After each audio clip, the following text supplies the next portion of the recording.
You ask Tiger to solve. This deals with linear equations with one unknown.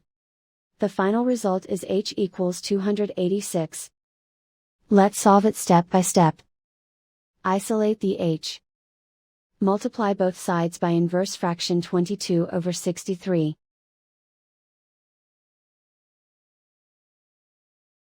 Group like terms. Multiply the coefficients. Simplify the fraction. Multiply the fractions.